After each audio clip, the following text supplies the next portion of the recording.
Hello, everyone, and welcome to the Doctors of Running podcast, where we, a group of doctors of physical therapy, discuss the art and science of running and the stuff that we put on our feet. Today at the roundtable, we have myself, I'm hosting, I'm Nathan Brown, and I have Dr. David Salas with us, and we are going to be digging into your questions. And what we have loved lately is the amount of questions that you all send us through email.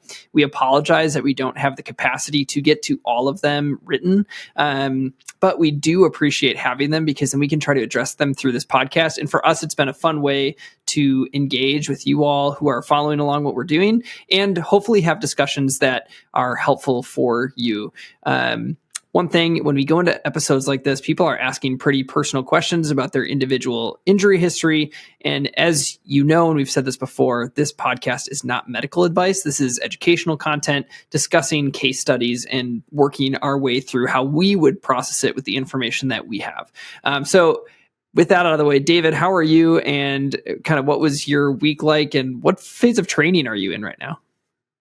Yeah, doing good. I'm a little bit tired.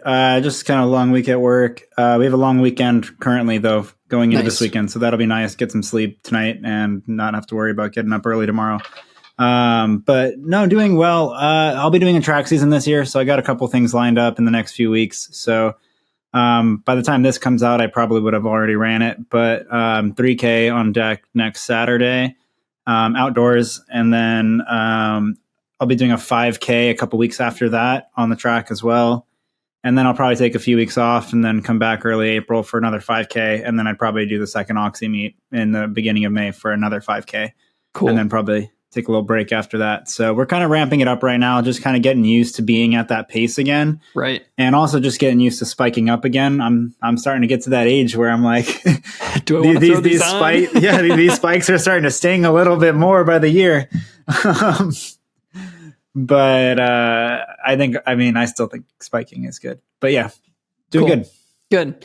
I've finally been back to running, I would say, somewhat consistently for the past 3 to 4 weeks. And I know I had my own solo episode where I kind of talked about my injury over the past year. So if you haven't heard that, you can go back if you want context. But I've been encouraged because actually over the past couple of weeks with the amount of running I'm doing, my foot actually feels better now than it did 3 weeks ago. Kind of knock on wood. I don't feel like I'm out of the woods, but there's a 5-mile race that happens in the first weekend of March every year in town. It's called the Bach Run. And so it's at our local brewery and it's just an out and back. And it's just like, 2,000 runners, super fun. I would actually love for you all to come out here and run it with us. It like sells out pretty early after registration opens, but it's just a really fun event. And I'm glad that as of now, I'd be able to run it. Like, I'm not race it, but I'd be able to run it. So, I ran 6 miles almost this morning. So that's been really encouraging to just be able to get out there and move again. And I've been doing some more lifting and all that kind of jazz. So it's been good. So we are going to move into, again, this is a pretty thick episode. The questions are hard hitting and pretty specific, but they should hopefully be enlightening to think about how we process injuries, how you can think about the relationship of shoes and injuries and all that kind of stuff.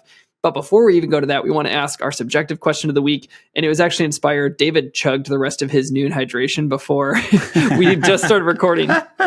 And so we want to ask you all, what is your favorite in-run or post-run hydration? What is the thing that you lean to, or what's your favorite for your stomach or flavor or whatever? So drop below what your favorite is and why. All right, here is our first question. Justin sends in an injury and shoe question. And basically, he was saying, a couple of years ago, I ended up with a series of injuries, including a pretty severe calf strain, followed immediately by some Achilles tendonitis on both sides. Further, while I was in PT, my doctor noted that my ankle range of motion was very limited. And he said, limited enough that he checked measuring with his measuring device to see that it was there. He's finally getting his mileage back up and shooting for Eugene in April. Assuming he means a marathon in Eugene, but I'm not exactly sure. I think so. Yes. Yeah, I think Eugene Marathon's around that time. Yeah. I'm very nervous, though, about re-injuring my calves. I know that no one shoe can be expected to protect fully from an injury, but I'm wondering what sort of recommendations or ideas you've had for shoes to experiment with. Fortunate enough that financially there isn't any barriers, so we can try a couple things to see what works. Lately, he's been doing longer workouts in AP3s, which he does like. Nice. I mean, yeah, I don't think the Alpha Fly 3 is a bad choice there. I think I would probably look at something that has a little bit more toe spring if you're having some calf sensitivity. Obviously, address the calf stuff first. I'm assuming, I think he means Adios Pro 3s, AP. Adios Pro 3. AP3? Adios Pro 3? Alpha Fly. Oh, wait. Oh, you're probably right. I don't know why AF3 would be Alpha Fly, huh? I don't know. Oh, my goodness. It's all good. We're starting off strong, baby. I mean, that's not a bad one. Like, that's another one where it's kind of like in the same wheelhouse where you kind of have a sharper toe spring up front. I think the Saucony Endorphin Elite kind of falls in there as well. Really, it just kind of comes down to what feels good for you. But I would probably assume there might be some underlying stability issues there, like deep in those intrinsic muscles, whether it's the foot, calf, lower leg, proximal hip. So something with a little bit of a wider base to it, maybe a sharper toe spring. The new Cielo X might actually not be a bad option either from Hoka. That's super rocker the whole way through. Yeah. So I would look probably something more along that kind of almost hyper rockered profile, but more so at the front than the back. Yeah, I think a couple things that pop into my head. I know that he's asking about shoes, but I think to give some context of some of the stuff he's been going through. So when he's speaking of ankle range of motion limited, what we're assuming is that means dorsiflexion, so the toes coming up towards the shin. You do need enough of that to get through the gait cycle. You use that through the mid stance of running. And then he's talking about Achilles tendinopathy. He said Achilles tendonitis and calf strains. And so one of the things that we think about from not a shoe perspective, but from kind of an injury perspective is, if you're not already on a continual Achilles tendon loading program, probably smart to maybe consult your physio as you're going to be building your mileage back up, just to make sure that you have a maintenance program of calf loading, because these things can take a really long time to heal. We have a whole episode on Achilles tendinopathy that you can go back and listen to. But that will be an important part of getting to Eugene healthy. And I'm glad that you have a PT who you're working with. It sounds like they know what they're doing. So I would just maybe check in with them. Hey, what things should I make sure that I'm doing to prevent this from coming back outside of the shoe realm? So we'll kind of put the non-shoe realm off to the side now. But now when we think about the shoes, like you said, David, you started talking about different rockered shoes. And part of the reason we talk about rockered shoes with Achilles stuff and with limited ankle range of motion is that when you have a rocker, which is that curved side and underbottom part of the shoe, that does two things. One, it replaces the natural rocker of the foot. So if the shoe has a rocker that you're rolling over, that means you don't need to use as much dorsiflexion or that ankle mobility that he's limited in. You don't need as much if you have a rocker there. The second thing it does is it decreases the overall demand on the calf and Achilles, partially because you're going through less range of motion and less strain. And so, it decreases plantar pressures. So the part of the pressure by the ball of the foot is decreased, which means that you need to produce less force through your calves. So kind of with that in mind, a couple of shoes that popped into my mind, or even just concept, is, what you would probably want to consider the most is, what am I going to be spending the most time in, or the most time on my feet doing? So you've already mentioned longer workouts. You have a shoe that has a rocker to it. I would play around with different models, both that have a plate and maybe some that don't, that give you that rocker that's a little bit more assistive. And you had talked about that 4-foot rocker, David, and I agree. And one shoe that is still on the market is the Glide Ride 3 from Asics. Mm-hmm. And that, if that shoe ends up working out for you and you can feel like it's not putting extra load on your calf, I would recommend kind of checking that one out and seeing if it works for you for a lot of your daily training, maybe some of the longer runs kind of stuff. It's got a lot amount of cushion. It's soft and cushion, but it has a pretty steep rocker in the front, and it has a plate that kind of supports it. It's not a super stiff plate, but stiff enough that you would actually get to use the rocker. So that was another one that came into my head. I think that I agreed with you from like a racing shoe perspective. If you're looking at that Endorphin Elite, just making sure that where that rocker is doesn't make it hard for you to get up over it. I know for me, that one is a little bit harder to get up, whereas the Endorphin Pro 3 for me feels like I can just kind of keep rolling through.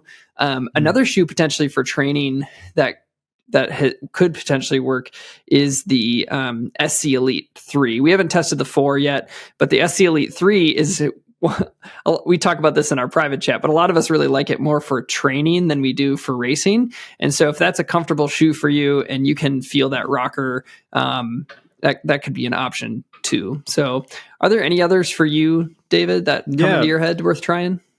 Yeah, going into the training side of things, I think the On-Cloud Monster could be another option as well, whether it's the 1 or the 2. 2 just came out. Same thing, high stack, rockered, has a plate, a tiny bit of flexibility, but it lets you just roll off the front there. And it's one of my favorite shoes for longer, steady work as well. Yeah. I really like your idea about the Cielo X1. I feel like that's a very rockered shoe. Like just rolls the whole way. So yeah. Great. Cool. Well, let's go to our next question. This is from Jamie. Jamie sends a question about trail shoes and fitting of those shoes.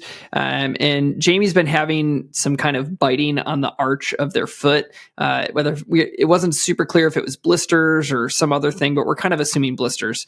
And they ask, any recommendations for trail running shoes that are wider in the midfoot area that may alleviate this problem? From reading your website, the Ultra Lone Peak 8 wides may seem to be a best option for midfoot width, but people seem to complain about the durability of Ultras and favor Topo athletic brand instead, which also has the same wide toe foot, but apparently it's narrower in the midfoot than the Lone Peaks. They're open to suggestions. They are using it for 10K trail running on dry, flat, non-technical conditions. Yeah, that's a good question. I think there's a larger question to be had here, like what's creating the irritation on the inside of that foot. I'm assuming the inside of the foot based on the whole arch biting thing. Right. Sometimes it could just literally be sensitivity to the sidewall in the shoe and have nothing independent of the actual width of the upper. That's almost what I naturally am kind of leaning towards there. So I honestly, any of those other options would probably be fine, whether it's like a Lone Peak or the Topo Pursuit or Ultra Venture would work. Yeah. Any of them would probably be fine and check those boxes. So it would just really be whatever you're comfortable with. I think that I forgot to say that what they're using is the Hoka Speedgoat 5s in a 2E width. And I think what you said about sidewall is very apt there, because Hokas do operate off of a lot of sidewall work through their midfoot. And I've known a lot of friends who have issues, with the buildup of that there. So I would say it's more about the relationship with your foot and probably the sidewalls than it is with the actual width of the shoe, like you said, David. And another one that came into my mind is from Salomon. It's the, oh my gosh, I was going to call it the Glide Ride 2. Ultra Glide, the Ultra Glide 2, because it's got kind of a looser midfoot. It's not like a super wide shoe, but it doesn't constrict around any area of the foot. So I think that could be one worth checking out. That would also give you a similar kind of rockered, like slightly rockered platform and the same amount of cushion that the Speedgoat gives. Whereas moving to like an Ultra or even with Topo, if you're going with the Ultra Venture from Topo, those go into more of like a really flexible forefoot, little bit less cushioning, and it would just be a whole different running experience than what you're getting in the Hoka. So you could check out Salomon Ultra Glide 2.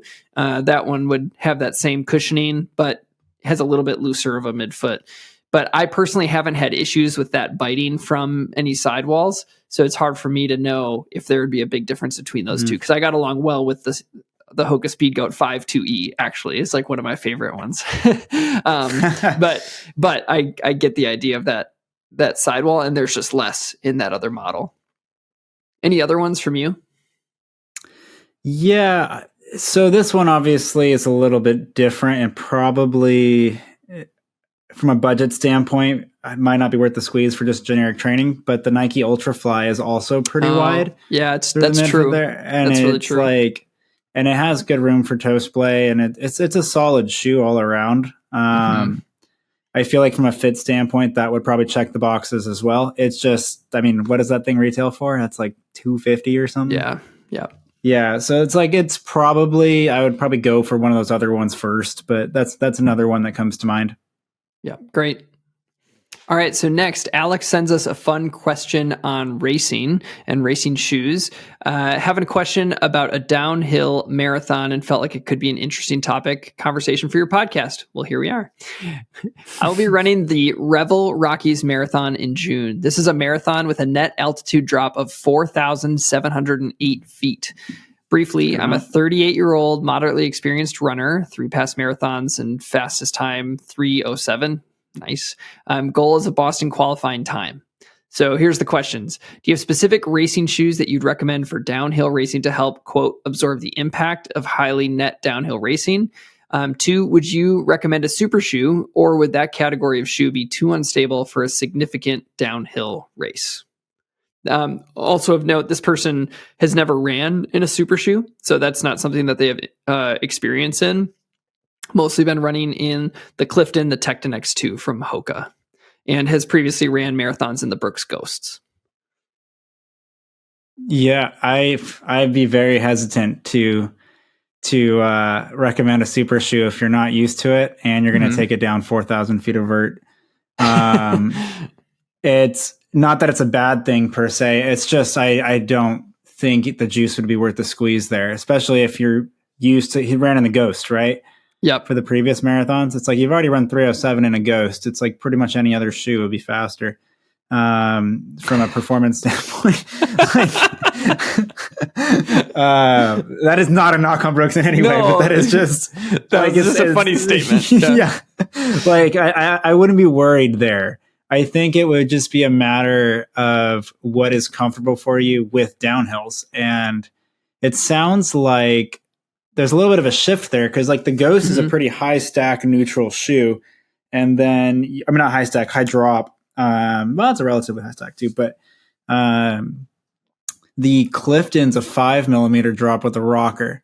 I think the biggest thing that I would look into with a downhill, specifically with that much, is to just be a little bit careful with having something that's overly rockered, where you almost like lose your stride, if that makes sense, where you start overstriding because you have this like immense amount of gravity like pulling you down.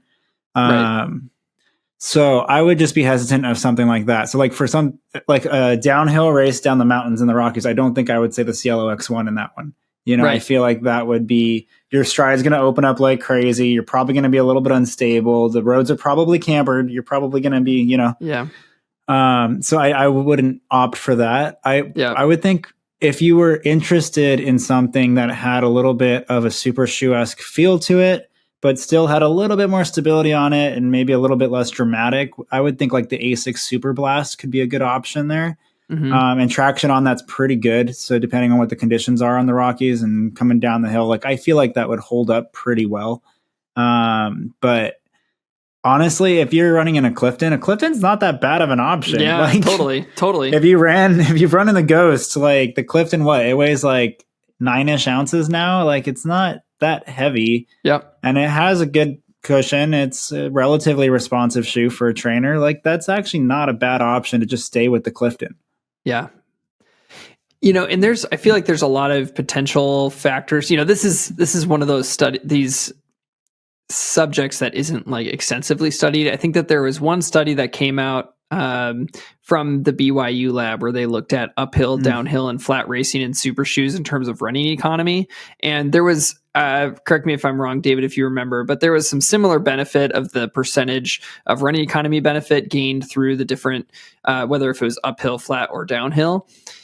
And those were in the early versions of the Endorphin Pro. So that is not a super duper aggressive shoe. It's a little bit more narrow of a platform with a pretty solid rocker, but nothing super crazy. So there's that one factor of it, which is running economy of running downhill. When we run downhill, typically people experience running downhill so differently in terms of what fatigues, but from a biomechanics standpoint in general, you're going to be loading this anterior chain more throughout the time in the run. So your shin muscles, so your tibialis anterior, and then your quads are going to be taking the brunt of the load. Something that because of that, you're already on like a pitch downhill. You probably could do a little bit lower stack of or a little bit lower drop of a shoe even if you're not used to it, just because then you're already on a little bit of a pitch and you don't need to pitch yourself even further. So I know that you said you're not using the Ghost anymore because it hasn't worked for you, and you've kind of come down to those Hokas. And I feel like that's probably one of the things I would consider for a straight downhill race. And I looked up this race, and it's like consistently downhill the whole time. It's not like it goes down and then flat and down and flat. It's just the elevation just slowly drops. Yeah, you're just going. So it seems like you'd be able to get in rhythm, and therefore, like you said, you'd want to find something that you can get in that rhythm and not kind of be pitched forward too much. So a really aggressive rocker super shoe probably is not the best option. In my mind, if you were going to go that route and you're really curious and you want to try some stuff out, I would look for one of the lower stacked ones that are a little bit wider platforms. So actually there was a couple that popped in my head. One was the Rocket X2 from Hoka, because you have a slightly lower stack. The Metaspeed Sky from Asics, and then Puma's Deviate Nitro Elite. Those would be three that I would consider as like, hey, these could be somewhat controlled on that downhill, but those really aggressively rockered. Like I wouldn't take either of the Endorphin one. Personally, I wouldn't take either of the Endorphin ones. I wouldn't take the Vaporfly, or this is for me, Vaporfly or Alphafly downhill. I'd want something that's going to kind of flatten me out a little bit and have that little bit lower drop, and not too aggressively pitched forward. But I also agree with you, David, that if the Clifton is working for you, that would actually be a super solid shoe. Slightly lower stack, slightly lower drop, and you're used to the cushioning. It's that shoe can turn over decently well. Like that was one of my favorite trainers, and I feel like taking that and being comfortable downhill would be not the worst thing in the world. I also just think it's going to depend on where you're training. If you're able to practice this stuff, it's a whole different ball game than if, I have people who have done that from Wisconsin, and where I live, it's completely flat all around. And then you fly out and do this downhill run. That's a bigger deal than the shoes you choose, right. Is being able to replicate it and just get your body used to that kind of pounding. Because yes, you're running downhill. You can go maybe a little bit quicker because you have that momentum going with you, but it's a different kind of grind on your body. So I just make sure you prep that anterior chain. Any other thoughts from you? No, I think that's good. I mean, a lot of it, it's just literally like being used to running downhill. Like it's a lot of downhill, and just listen to your body. Like as far as like what you're going to be feeling when you hit that fatigued point, because the rate of fatigue might actually be higher on the muscular demand side of things than aerobically. So you might be feeling great, but then you hit mile 17 and your quads start screaming at you, right? So just find something that you can get into rhythm, stay comfortable, don't get greedy. Like, I don't think the shoe is the biggest answer here. It's just literally like wear something you trust, because that is a pretty extreme environment. Yep. And something that can lock you down well, so that you're not buttoned forward into the front of your shoe. That would be it. Just make sure you got good lockdown. Cool. All right, our next question. Rachel sends in a great workout question for us here. So Rachel's a 27-year-old female, been dealing with mild hip dysplasia in her left hip for about 5 years now. Previously ran at the collegiate and briefly professional levels, but the symptoms of instability make it very difficult to run at all, let alone decently fast pace. Oddly enough, I didn't get much pain in the hip, just a sensation of, quote, dragging my left leg and not having much control over that hip. Seen several PTs without success, and surgeons say it's too mild for surgery. Just wondering if you have any advice regarding exercises, shoes, or orthotics for stability and or efficiency, or anything else that you think might be helpful that you've seen in patients with similar issues. I don't know if this is too niche a topic for the pod. Clearly not. We're reading it right now. But I thought it'd be worth a shot since you guys are always so insightful. Well, that's super kind.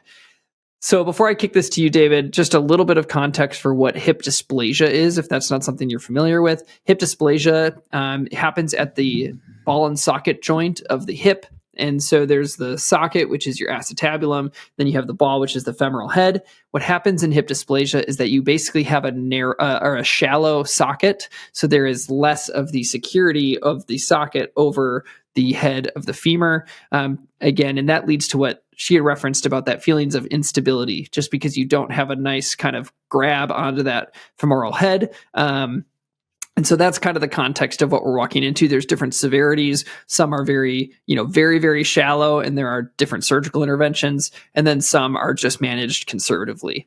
So, David, I'll kick it over to you now, but that's just a little context on what hip dysplasia is. Yeah, I think that's great. And when you have a true hip dysplasia, I mean, man, that can be tough. Like, from a clinical rehabilitative standpoint, because hypermobility is hypermobility. If that thing's moving around and it's not staying in, like, I can't really change that, like the structural standpoint. But what we can do is just try our best to work on stabilizing the range of motion that is available, that it has. And I'll tell people a lot of times that, like, having hypermobility or having a larger range of motion at a given joint isn't necessarily a bad thing. We just have to be able to control it. And if you can control that range of motion, you'll be able to do a lot more. Because a lot of times people can't control themselves through their full range of motion. And then now that femoral head is starting to just shift around and do some funny things. And that's a lot of times that like catching feeling or that kind of dragging, like I'm imagining that femoral head just kind of slightly shifting anteriorly, like as that leg is behind most likely. And then that's probably that dragging sensation of like, oh, I gotta get this to advance forward.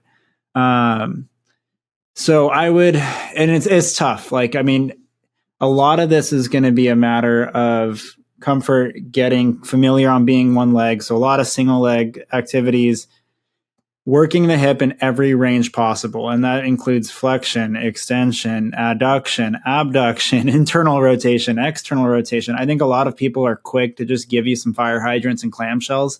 Yep. And say like, oh, okay, that'll stabilize your hip. And it's like, well, no, this thing's unstable at a joint level. So you have to like do everything you can to keep that thing in the socket. It's like if someone dislocated their shoulder all the time, like you're not just going to give them external rotation exercises and send them home, right? So I just think of it as like an inherent joint instability on the inside. And the actual skeletal things, like I said, I can't change that. But we just got to do everything we can to build everything around it. And then get it more and more specific as we're getting more comfortable on that single leg loading. Because ultimately running is a bunch of single leg jumps through a large range of motion. I mean, especially like if you're trying to run fast, those legs are opening up in a pretty good amount of range. So you have to be able to control that. And to some degree, for all we know, maybe the dragging too is like you're going into hip extension and those hip flexors are having a hard time eccentrically slowing it down and getting it back, right? Yeah. And there's so many different reasons for why those sensations can happen. But I think internally, at least from what I'm thinking, it sounds like there's just a little instability there and that femoral head might just be shifting around a little bit more. Mm-hmm. And so just trying to lock that thing down as best we can. I know you've had like a history with some hip stuff, so I'm very curious to hear your thoughts on this. No, I agree with a lot of what you're saying. And I think to Rachel in this case too, like I do think hip dysplasia is one of those where like, it's hard to walk through because there's no like cookie cutter way to walk forward through dealing with hip dysplasia, And so just sorry that it's been tough so far. And I hope you end up finding success with it. So some of the ways that I conceptualize this, and I was just working before I switched my roles to being at the university. I was working with a high school gal who was recently diagnosed with hip dysplasia. So I'm going to talk about kind of our approach with her.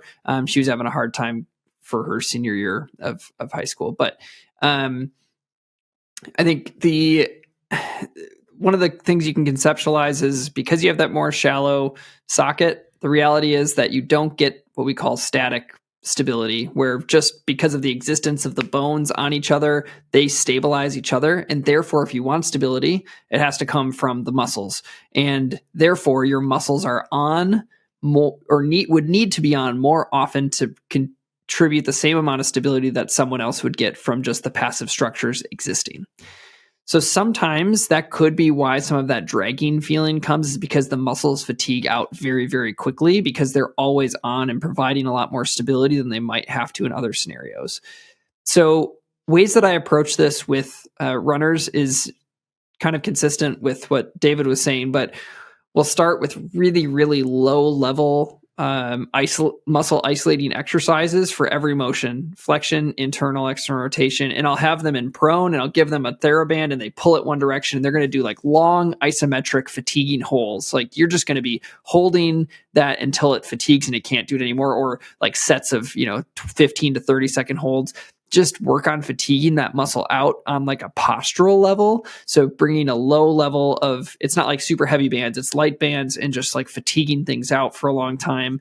And then eventually building those sort of fatiguing exercises out to the single leg work and adding some stability and dynamic stability elements with unstable surfaces. But it's, in its varying levels of success, I'll be honest, but that's kind of the approach that I take. And it will be one of those where we'll spend, 6 weeks on kind of these low level, long hold exercises, really build that foundation, and then just keep scaling up from there.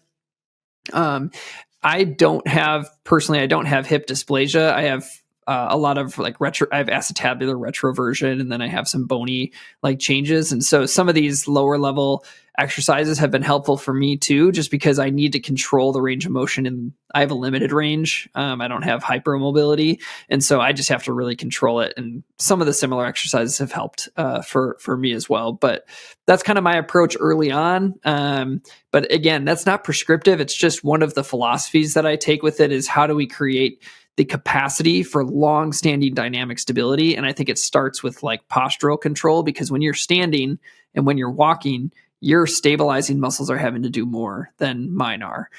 So building those up as much as you can, and then eventually building it to the point where you can jump while not fatiguing those muscles out, so that it doesn't start that kind of dragging sensation on you. And there, that's one philosophy of maybe how or why that kind of dragging sensation happens, could be a fatigue related thing. But there's kind of my 2 cents on that whole topic.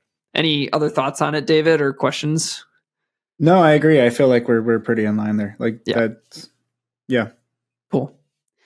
All right, shifting directions here. Michael asked a question on midsoles, and he says, I've been thinking a lot about matching shoes to runners and their particular paces and efforts. In my mind, there just has to be a way to prescribe the quote ideal midsole to fit somebody on a few key factors that we may know, like stride length, cadence, and where they land with their foot in comparison to their body, and know then therefore which shoes will work best for them. Basically, finding the proper, quote, spring rate for their stride is a combination of the plate and the foam. I may be missing some characteristics or have chosen the wrong ones, but I'm wondering if you all have put your heads together on this, if there's a better way than, quote, run in a super expensive shoe and just see how it works. I think it's a super interesting question. So what are your thoughts here? Oh man, that's a loaded one. That is it's so interesting, and it's so hard to quantify these things, right? I mean, like, sure, can we get some data from like a band or like a sensors or whatever? Like, sure, but like it's hard to tune it to the person specifically and be like, okay, so this, and this, based on this is the shoe for you, right? Outside of getting some kind of a economy or something data out of it. Which is kind of the try it on and see, right? Like, right. Except you're in a lab setting and now you're running miles in all of them.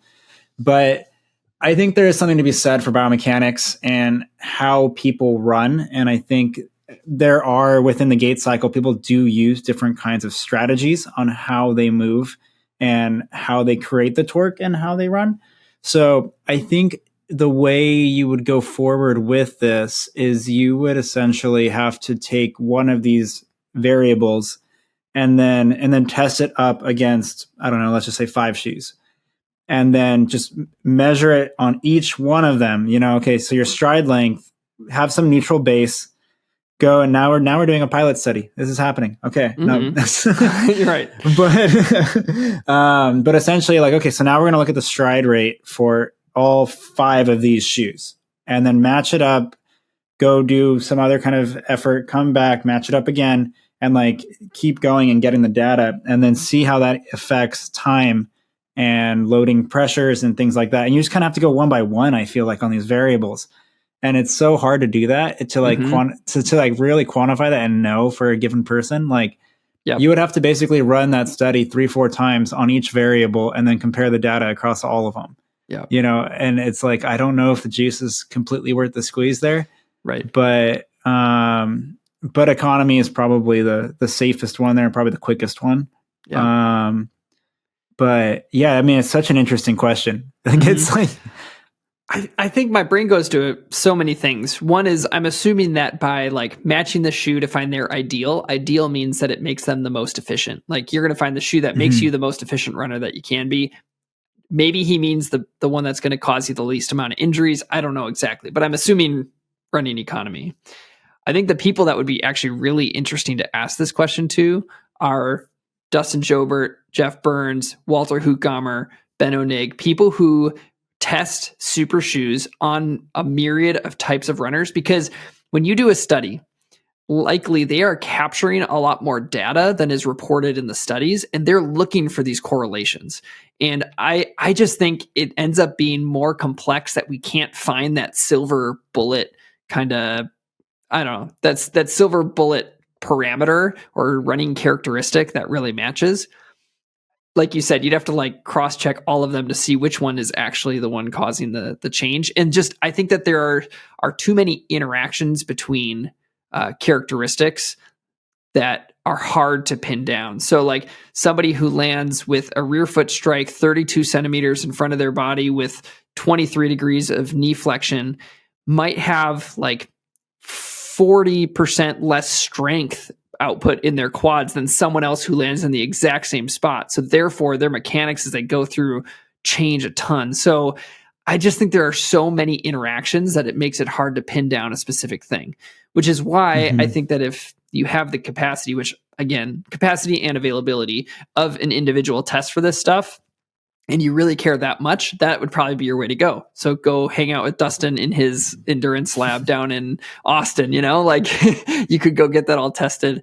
But on the other side, I think that there are some people who think they may have found some stuff. So you have companies coming out with multiple types of super shoes. I think that was most obvious when ASICS came out with the Metaspeed Sky and the Metaspeed Edge.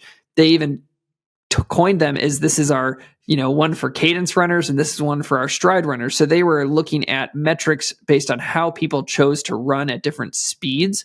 And they were like, if you choose this strategy to increase your running speed, you would be more appropriate for this shoe. If you choose this other one, then you would choose this shoe. You see Puma, they have their Deviate Nitro Elite and they have their Fast R. So I think there's so many companies that are starting to have two. Hoka has theirs, Saucony has theirs. I think that they also have noticed things with their athletes where it's like these athletes are going to probably benefit more from this one, whereas these are going to benefit more here. Nike obviously has theirs too. So I think that there's something there. I think that being clinicians, we work with individuals. We don't work with aggregate. Matt is now doing research. So he, and I'm doing research too, but mine is in like, I'm doing research in rural health. So I'm not doing research with runners. But I think that, we work with individuals. We don't work with aggregate. And so when we see trends, there are ends of one every single time. And I think from my perspective, those ends of one make me even more convinced that we're not going to find these three characteristics that we could say these three things would match this person exactly. That said, if somebody is really like pounding their heel and overstriding, I don't think they'd get on with the Rocket X2 as much as they would with the Cielo X1, just because of like my experience with dipping down into the heel and really going into that negative drop sensation. So there might be little things like that, but I think it's so hard to apply and to measure them across people. So I just babbled for a long time, but I think this is a super interesting question. And I think we talk about it a lot, but I think every time we've talked about it, we've come back to this is a lot more complex than we know. And I think that some of the metrics that might actually be the most helpful aren't easily measured, which might be like vibration rate of your tendon or something like that. Any other thoughts on it? Yeah. And then that's a whole field in and of itself is vibration. And that's like, totally. That's yeah. So yeah, no, I agree. I think it's a very complex answer, and I wish that we could simplify it more, but I don't know if we have the data or I just don't think we have enough to do that. Yeah, I agree. Great question. Michael, thanks for sending that in. And I know it's something that we'll keep thinking about, and maybe someday we will contribute to some research that can try to pinpoint this stuff. I know, I think I love clinical research too, the ones that are done with technology that's available in the clinic. But a lot of times that stuff has to be fed by some kind of higher tech driven studies. So we'll see where things go, but super interesting. Okay, we've got another question about resources for people who are new to run retail. This person is working in a sports retail store. They sell Brooks Scott shoes, and this is a new world for them and a colleague of theirs. And they're basically asking, we know that we have to learn all the specs of shoes and all that kind of details, but another is biomechanics, and how do you understand or translate a person's movement patterns? So they're basically asking, can you suggest reliable resources, online books, courses, etc., about running gait or biomechanics? Where to start's an important, and what's our opinion on that? So I have a couple. Do you want me to go first, or do you have some in your head too?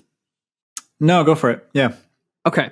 I think in terms of online resources, these are some that are geared towards kind of healthcare professionals. So it's a little bit, I think that the biomechanics knowledge would be a little bit beyond and might have a lot of translation issues with just the types of language that they use if you don't have a background in some medical stuff. But if you're eager to learn and willing to take the time to learn what all these different terms mean, there's an organization, we've had their founder on here, Doug Adams, with Run DNA.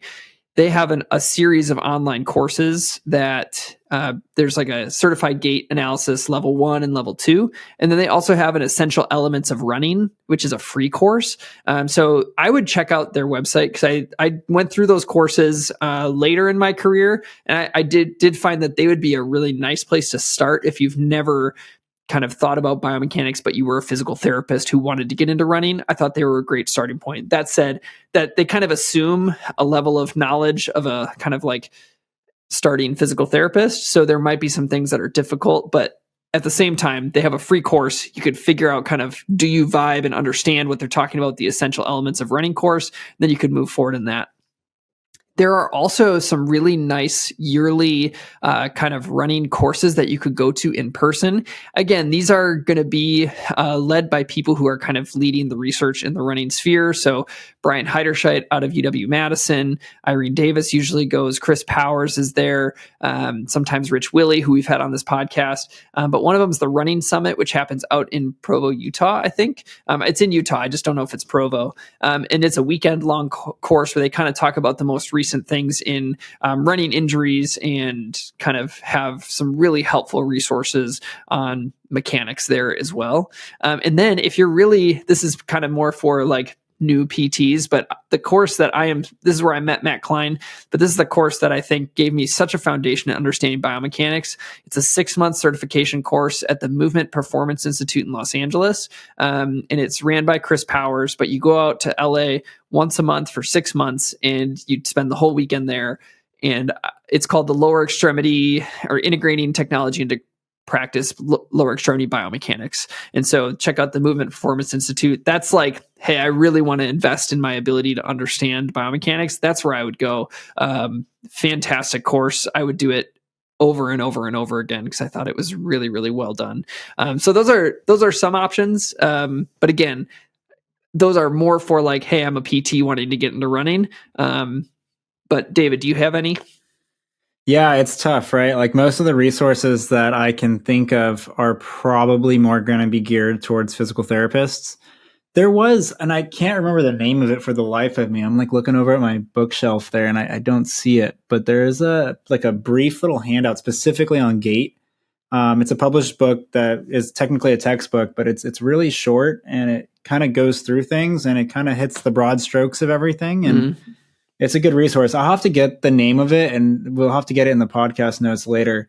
Yeah. But it's a solid one. It's a kind of a quick and dirty is not the word for it. It's very in detail. It's just but it's the need to know stuff, where it just breaks it down and it's very, very quick. And it's probably more than you need, right? It's talking about angles of the hip and the ankle and the knee and stuff like that. But it at least gives you some things to look for. There's also an Instagram account. I think it's called Gait Happens. And they kind of do a couple different examples, whether it's walking. I haven't actually been following them too long. They just stumbled into my feed recently, but they have some pretty good stuff on there. I got to go do a deep dive. But there's some stuff out there. I mean, you look up the word gait, you'll find stuff. Walking gait, running gait. There will be some good stuff out there. It's something that people have been looking at for a while. And then there's also if you are a clinician, and you have MedBridge, there's courses. I think Jay DeSherry has one on gait, and I think that I was going to bring up his book. Yeah, Jay DeSherry, he has one called Anatomy for Runners, and I think that's kind of like a foundational. It would be I think it's written in a way that a lot of people could have access to it and understand what he's talking about. Yeah, so there's things out there. It's just it's tough because so much of it is geared toward clinicians. But yeah, broad strokes. I mean, I would just kind of look around. You could do some basic searches. I'm sure something would come up. Yeah. This is where Bach is, our media manager, Bach, is probably like, this is why we have to create our guide and our educational resources for running shoe stores. This is it right our here. Thing. We need to do it. We should do this. So, hey, maybe this will be the kick in our pants to actually put some stuff out there for stores to be able to use. Totally. Yeah. Certainly. Thanks, Bach, we both for that got idea. Caught. I think he put this in here to catch us on the spot, realizing we needed to actually do what he says. All right, let's move forward. So Russell asks, I was wondering if you have any info on running Cadence. I'm a taller runner, 6'4", and have tried drills, running with a metronome, changing foot strike, and I don't think I'm overstriding, but nothing seems to increase cadence for the long haul. Is this something I should worry about? I'm usually at 158-ish on an easy run. So first, define cadence, bring everyone up to speed on what that means, and then let's go from there. Yeah, so a cadence usually referred to in steps per minute, how many times you're striking the ground in a given amount of time. So you can think of the cadence, a faster cadence is going to look a little bit quicker, like a wheel. And then a slower cadence might look a little bit more loopy and kind of longer, flowy strides. Not necessarily longer, I guess, but just slower moving strides. There's this notion out there that people think that there's this 180 steps per minute that you have to hit. You don't have to hit that. I'm sorry.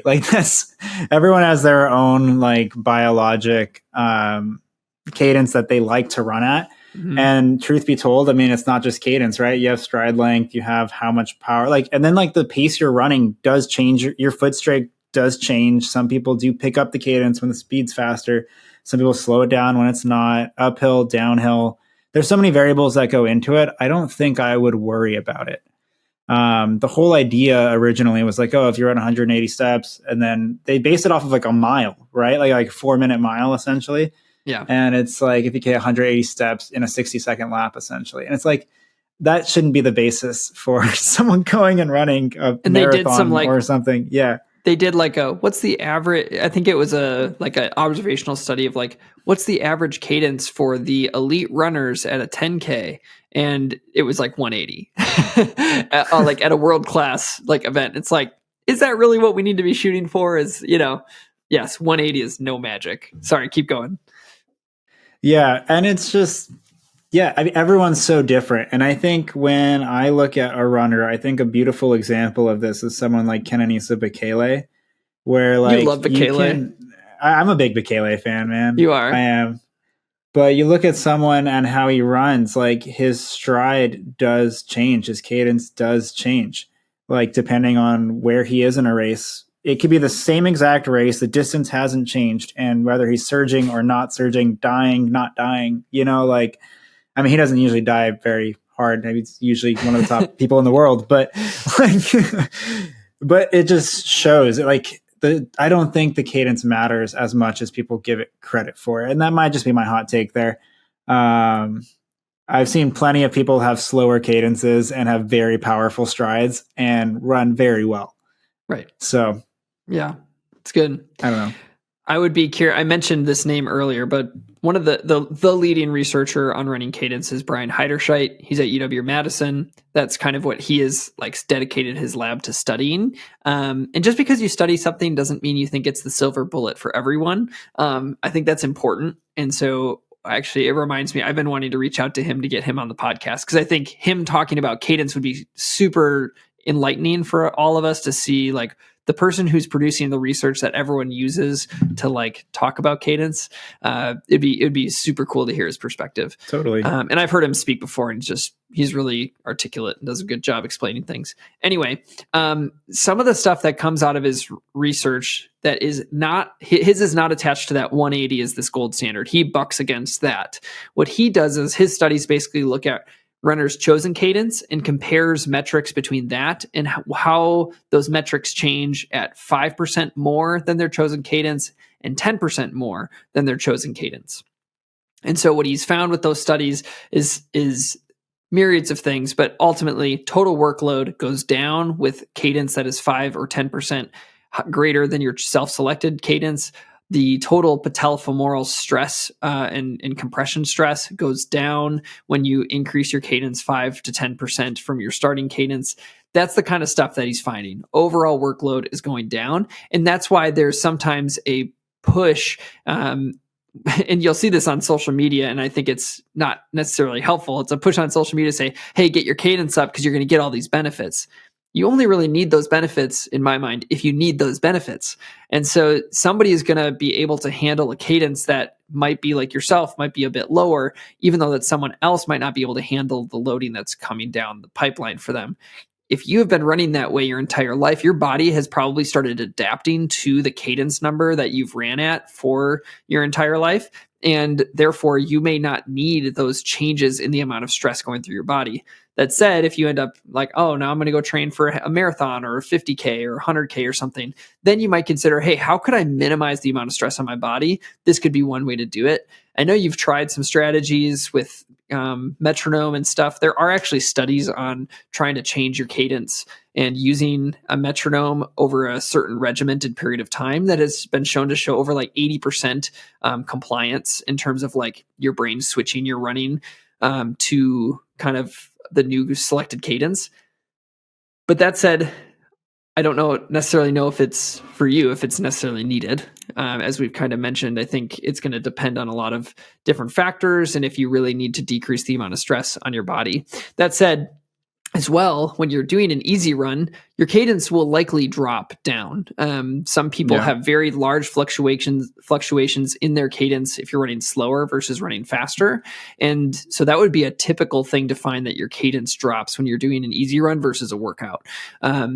So I will say there's another study out there in young people. So I don't know how old you are writing this question, but in adolescence, there's a significant increase in stress fractures in people who have a cadence less than 158 than those who had a cadence higher than 171.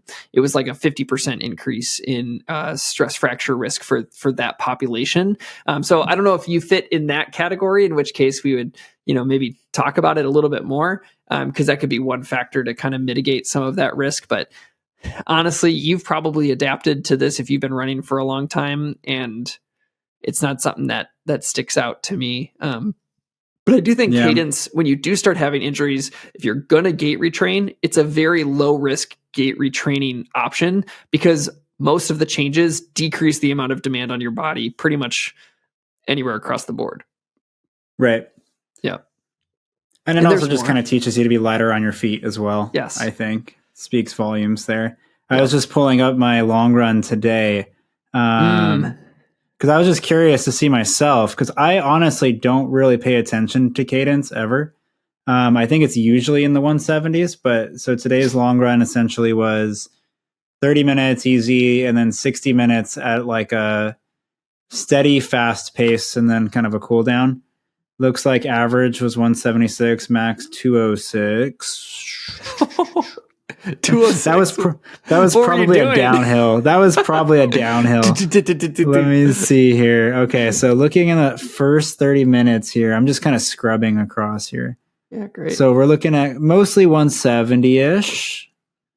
And then now we're past the 30 and now we're running faster. Okay, I actually stay pretty similar. I went up a little bit, but I didn't really pick up much. But I guess that's still a pretty controlled pace for me. That's not really like a race pace. Right. I was just curious. Yeah, I don't know. Live on the air there. Look at some data.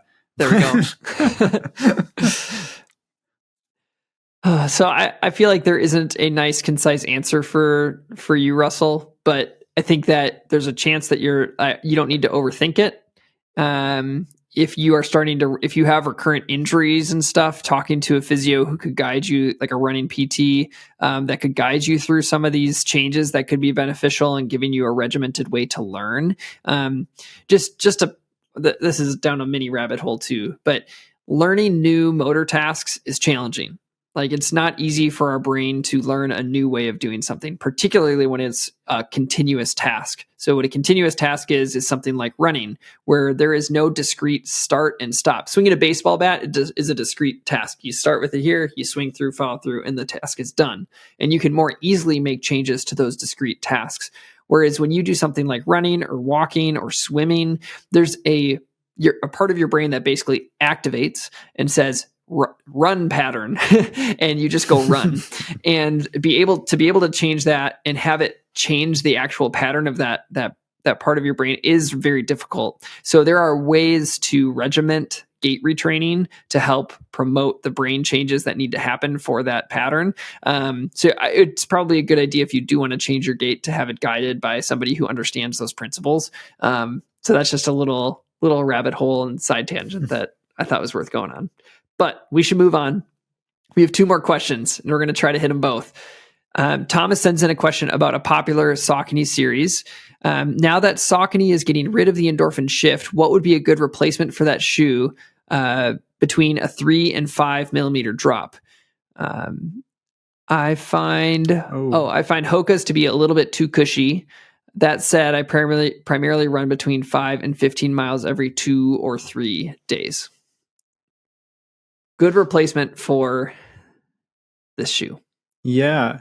I mean, I was going to say the Kinvara Pro, probably. I mean, it's kind of a similar-esque build.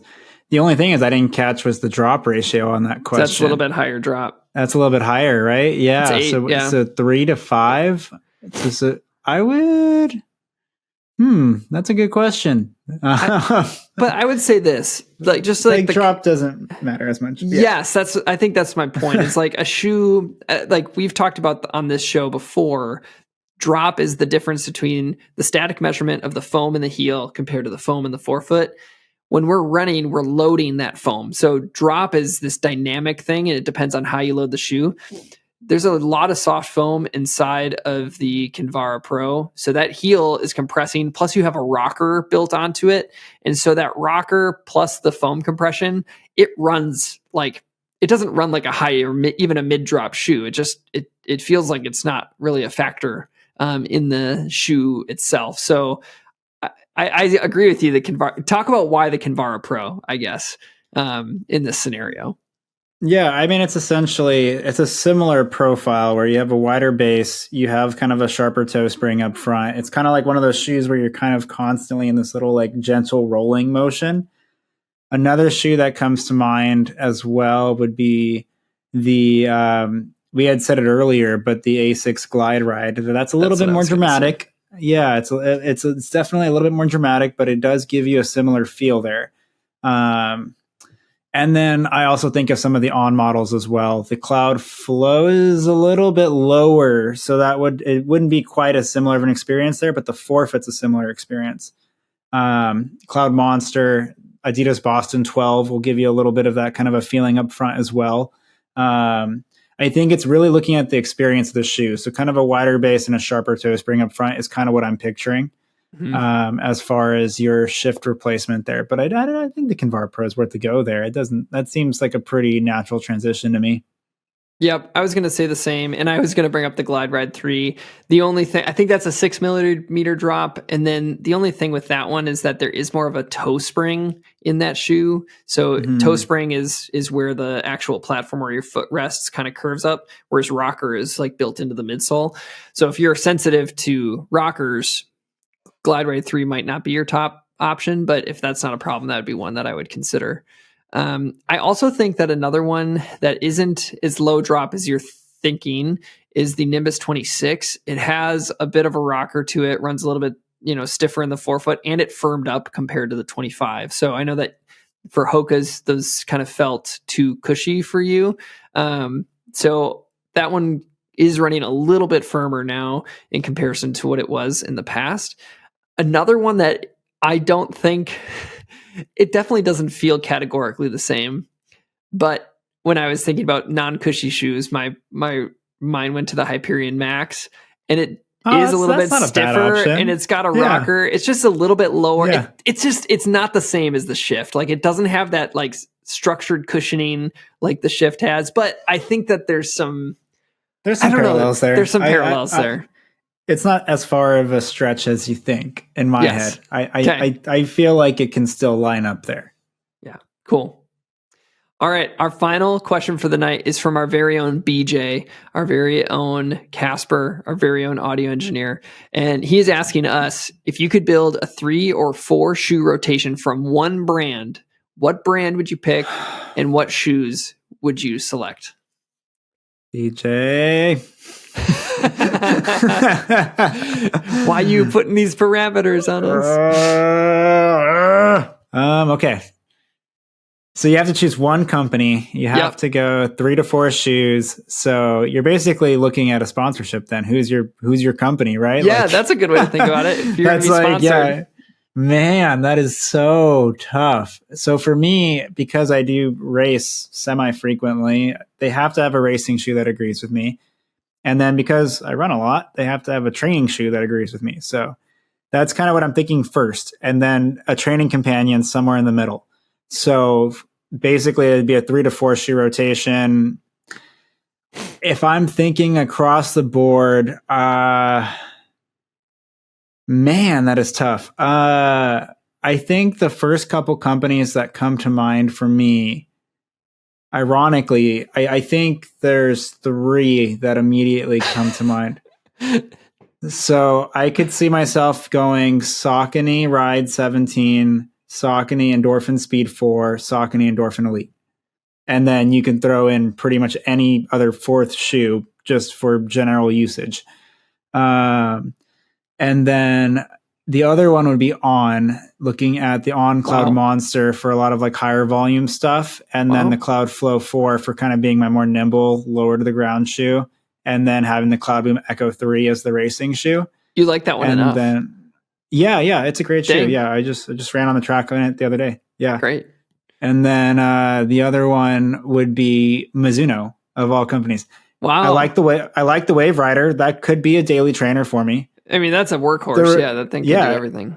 I like the Rebellion Flash too that just came out. Like that's a solid training companion. And I just did that long run I just talked about. That was in the Rebellion Pro 2. That was 16 miles this morning in it. So I'm actively running in their shoes. Like I could see that happening. The other one would be like maybe Adidas. The only thing is the Adios Pro 3 did not work for me. So I'd have to resort to the Takumi Sen 9 for my all distance racing shoe essentially, and I don't know if I feel comfortable making that jump. Right. What about you? So which one though? Which one? I gotta pick one. Come on, man. It's BJ's rules. I think out of general usage and versatility, I probably would lean Saucony here. I think the Ride 17 would be the workhorse. The Endorphin Speed 4 I like for pretty much any kind of workout. Yeah. And then the Endorphin Elite has been a shoe that I have raced in several times. So I think that would probably be where I'm leaning. I feel like that's your tipping point for you. Like in your spot, it's which shoe would I actually want to race a marathon in? Because you have goals and you're shooting for it and you're like dipping into some cool territories. So if you don't have you've picked that shoe for your marathon. 2 marathons. 2 marathons? 2 marathons. Yeah. So it's like that's kind of telling. For me, I don't have as much of the racing bend as you. However, I do care what it's like to run on race day. I don't want to be now that I've been spoiled to being exposed to some of these super shoes and just how it feels to run in them, it'd be hard to not have something at least that could perform like well. There's 2 companies for me as well. One of them was Saucony, except I would take the Endorphin Pro 3, not the Endorphin Elite. Elite didn't work as well for me. The Ride 17 would be my trainer.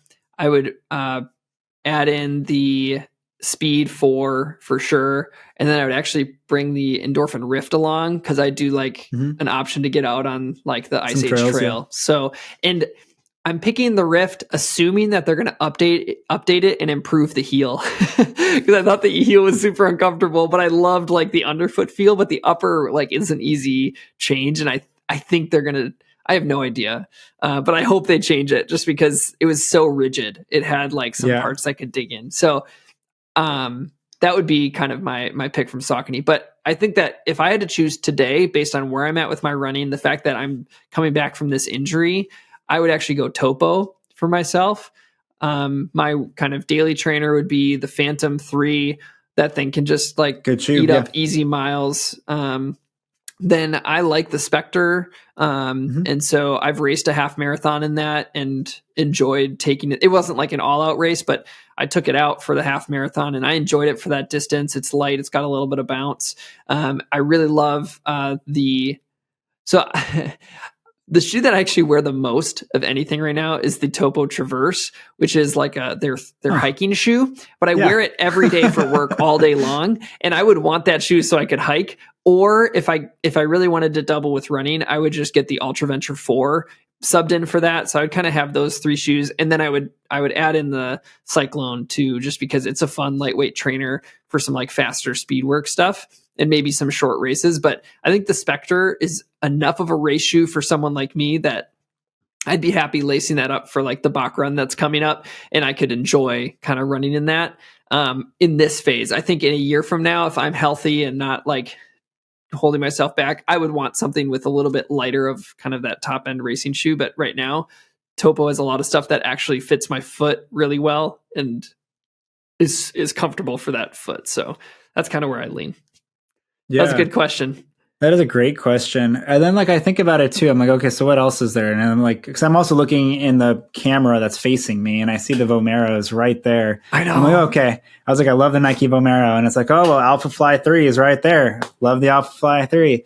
But then it's like, they don't have that middle ground shoe for me. I've never really found myself working out in a pair of Nikes in the last couple of years. Zoom Fly. Have you tried any recent Zoom Flies? No, I haven't. None of the recent ones. Curious. Yeah. And then the other, like you haven't really ran in the Invincible much, have you? No. What did they?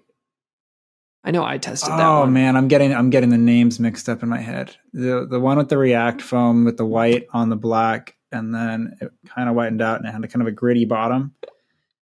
But no, there's nothing in the middle. They're like, yeah, they don't have an Endorphin Speed. They don't have a Boston 12. I think the Zoom Fly was supposed to be that. And then they had the Turbo, right? Like, what was it? It was the... Yeah, but then, like, they just don't really have that right now. And I think... Somebody might come in and say, hey, well, you haven't tried the Zoom Fly, and that's actually, like, just like the Speed. But I want to hear what that... if somebody has an idea of that middle ground shoe from Nike. But I do think that's a space that they are not dominating, at least for me. Yeah. But... I like the Invincible, except the heel lockdown is terrible. If that was better, that would have been my trainer of the year. But I couldn't get a lock at all, so it just didn't work. But yeah, it'd be fun to be sponsored by Nike, I guess, huh? Any company, man, that'd be sweet. I feel like for me too. I mean, like every company has an argument to make for me to choose them, like, because there are a lot of training shoes that I love from ASICS, like running in the Nova Blast and then having the Super Blast. And then, I haven't, the only thing I don't like the Metaspeed Sky, and I haven't ran in the Metaspeed Edge. So like racing wise, I wouldn't really have something for them. And then for me, New Balance has cool shoes, but they just haven't fit my foot well. So I can't get a lot of mileage in on a lot of their shoes. And some of the shoes had too much toe spring for me. So I like the SC Trainer V2 had too much toe spring, so I couldn't handle it. But a lot of good companies, but I'd go with Topo right now. Saucony would be, if once I'm back, Saucony would take over just with how it works for me. Awesome. Well, thank you all for joining us on this journey. And thank you for submitting your questions. If you have more questions, you can always email us at doctorsofrunning@gmail.com. You can always be following us on Instagram, Facebook, Twitter, LinkedIn, or is it X? We're on Threads at Doctors of Running. You should be able to find us pretty easily. But thanks for joining today, and we'll see you next time.